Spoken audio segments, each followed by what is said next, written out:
We'll turn it over to Curran now. Thank you, Randy. A quick reminder that PACT stands for Private Automated Contact Tracing, and it's a collaboration across academia, industry, and a number of public and private research and development centers. This partnership was founded in mid-March 2020 to enhance contact tracing in the pandemic response by designing exposure detection functions based on Bluetooth low energy signaling and a decentralized protocol for estimating and conveying risk. Next, please. In recent months, we recruited a broad group of experts to listen to each other's input, to reflect and brainstorm, and to draft what will become a written report on the lessons learned so far, as well as a research roadmap to better prepare for the next public health emergency. And in the context of these 5 slides, EN is used not just to refer to the Google Apple system, but to refer to other exposure notification systems. We sought the experience and informed opinions of those who have deployed non-GAN systems around the world as part of this workshop. Speaking for the organizing committee, we're tremendously grateful to those who contributed their time and attention to this project. So if you're in the audience, thank you again. Next slide, please. The advanced work was done by about 30 people with expertise in all different areas: cybersecurity, public health, technology, the usual cast of characters.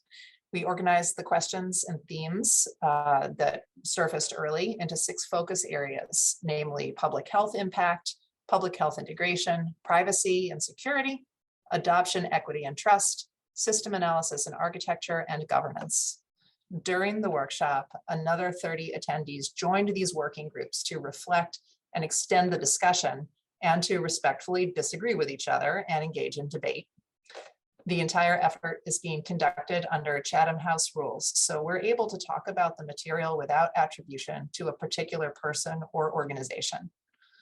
Beyond the working groups, we were able to tackle some truly cross-cutting issues in both the panel discussions and in informal conversations throughout the event, which we were very grateful to be able to do together. Now that the workshop itself is over, we're shifting into writing mode. We plan to publish the full report in just a few months, and it will be sure to include multiple viewpoints and approaches to enhancing contact tracing digitally. Next, please. For the nitty-gritty details, please watch for the published report, but here are some of the highlights from the working groups. And I'm sorry, but due to time, these have to be sort of broad generalizations. Looking back, we know we didn't build perfect systems, but under the circumstances, it was a significant accomplishment just the same.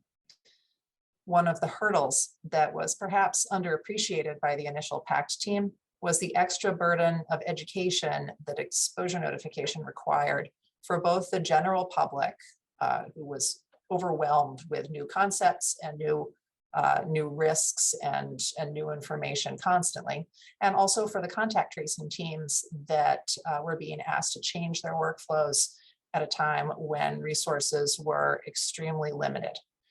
One of the things that this experience shows is that saying trust us and participate repeatedly doesn't magically make that work. It doesn't work for case investigation, as Dr. Pan alluded to, and it doesn't work for EN. Trust with users and with public health partners has to be earned over time, and preferably before an emergency. And in the same way, it would have helped to have a pre-existing foundation of policy and legislative clarity around digital public health tools such as EN. Leaving governance decisions up for grabs in an emergency can set precedents that are perhaps less than ideal, even when they're made in good faith. And last slide, please. It really became clear during the workshop that the technology has taken several steps forward with regard to supporting this public health mission and potentially other ones, and that there are significant opportunities for pieces of this work to become part of a longer-term toolkit for public health teams, perhaps not in its current form. We know the limitations of the tech and the human resources currently involved and the appetite of the public. However, we do believe strongly that it would be a mistake to simply turn off the lights and go home without thinking about and planning for how this tool could be put away sharp and oiled, as it were. The tools of the future clearly can't be one size fits all.